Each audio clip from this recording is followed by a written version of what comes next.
আমি আমার জামাইরে তালাক দিয়ে আমি ওনারে বিয়ে করছি। আমি একটু মিছা কথা কই নাই। পারিবারিকভাবেই বিয়ে, কিন্তু বিয়ের পর নিজের স্বামীর চেয়ে স্ত্রীর বেশি ভালো লেগে যায় দেবরকে। প্রথমে চোখের ইশারা, এরপর মনের গোপন লেনাদেনা, আর শেষমেশ তার রূপ নেয় এক গভীর প্রেমের সম্পর্কে। সমাজে রক্তচক্ষু কিংবা জানাজানির ভয় কোনো কিছুই যেন দমাতে পারেনি তাদের। বুকে আকাশ সমান দুঃসাহস নিয়ে তারা মেতে ওঠে এক নিষিদ্ধ প্রেমে। শুনতে কোনো মেগা সিরিয়াল বা সিনেমার জমজমাট দৃশ্য মনে হলেও এমন অবিশ্বাস্য চাঞ্চল্যকর ঘটনাটি এখন তোলপাড় পুরো সামাজিক যোগাযোগ মাধ্যম। সিনেমার রোমান্টিক থ্রিলার গল্পকেও হার মানালো ভোলার এই ঘটনা।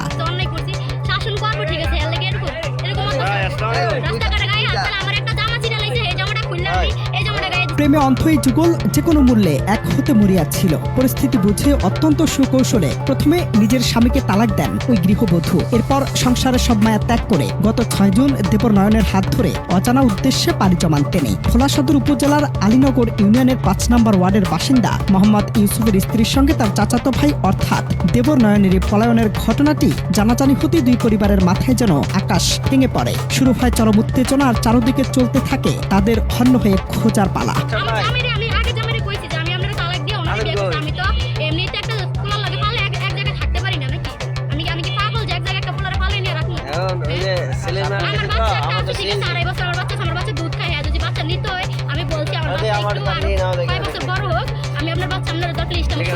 তবে তাদের এই লুকোচুরি খেলা খুব বেশি দীর্ঘ হয়নি। টানা 3 দিন নিখোঁজ থাকার পর অবশেষে মঙ্গলবার পাশের একটি গ্রাম থেকে এই প্রেমিক যুগলকে আটক করতে সক্ষম হন স্বজনরা। দেবর ভাবির এই অবাক করা পরিণতি নিজ চোখে দেখতে সেখানে মুহূর্তের মধ্যেই ভিড় জমান শত শত উৎসুক জনতা। পুরো এলাকা পরিণত হয় এক জনারণ্যে। আলোচনার সমালোচনার ঝড় ওঠে মানুষের মুখে মুখে। পরিস্থিতি এতটাই নিয়ন্ত্রণের বাইরে চলে যাওয়ার উপক্রম হয় যে শেষ পর্যন্ত খবর পেয়ে ঘটনাস্থলে ছুটে আসতে হয় পুলিশ প্রশাসনকে।